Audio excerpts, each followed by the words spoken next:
Thousands of teachers protested today in Oklahoma and Kentucky, demanding higher wages and more resources for students. It is the latest in a series of teacher walkouts that seem to be growing across red states. John Yang has more on the latest. Today, thousands of teachers in Oklahoma walked off their jobs and marched on the State House. They're demanding an even bigger raise than what legislators passed last week. At the Kentucky state capitol, the scene and the issue was much the same. Melissa Sheets teaches elementary school. I pray and I hope that our legislatures listen and they fully fund our schools.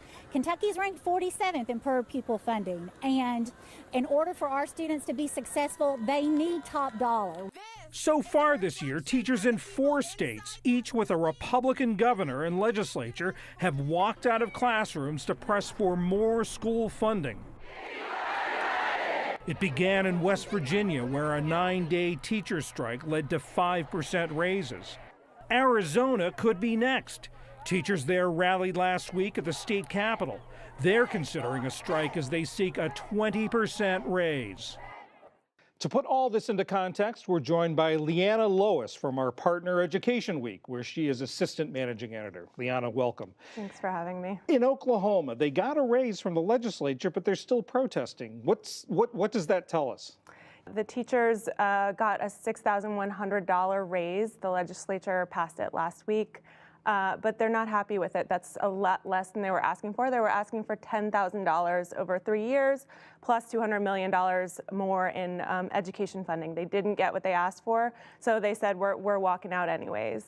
What's the likelihood that they're going to get that? It's really hard to pass a tax hike in Oklahoma. You need a 3/4 majority in the legislature. That hasn't happened since 1990, and it happened last week, so I think it's pretty slim that it will happen again. So we've got all these other states. You've got in West Virginia, they got a pay raise. In Arizona, the issue is money. In Kentucky, it's pensions. Someone's described this, some teachers are describing this as a wildfire. Why are all these happening now? Yeah, West Virginia was, if it's a wildfire, they were definitely the spark. You know, things started there. A lot of it happened on social media. The union's really been playing a supporting role in most of these states. So teachers have been mobilizing on social media. Organizing seems to have changed because of Facebook, really. So we've seen thousands and thousands of teachers gather on social media, and teachers in West Virginia have been really sort of bolstering the efforts in Oklahoma as well. So that's a lot of it. Has there been anything like this ever before? There was actually, you know, a statewide strike in West Virginia in like 2007 and one in 1990. They are quite rare, though. You know, we see smaller strikes, local strikes every year. Just a few. Strikes were just so much more common in the 1960s. And also the clustering of them like this. Yeah, that is unusual to see. You know, teachers feeding off each other in other states. And again, I think that's a lot of that's because this is happening online. They're bolstering each other's efforts online. You talk about the sort of rank and file organizing this and the union leaders following.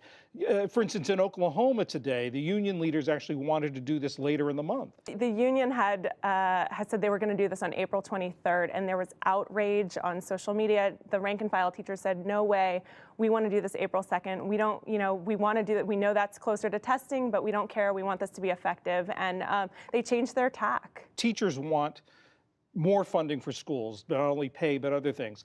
A lot of these funding was cut after the recession in 2008. Part of this is that the funding hasn't really rebounded since the recession. So teachers in Oklahoma will tell you we haven't gotten a raise in 10 years. So for them, I mean, this is really important. And is it significant that all these are states that have Republican governors and Republican-controlled legislatures? Sure, but you know, as we know, and there are states where education funding has been cut. But as we know, with mobilizing happening on social media and in new places, I think this could potentially happen anywhere. Liana Loewus from Education Week, thanks so much. Thanks for having me.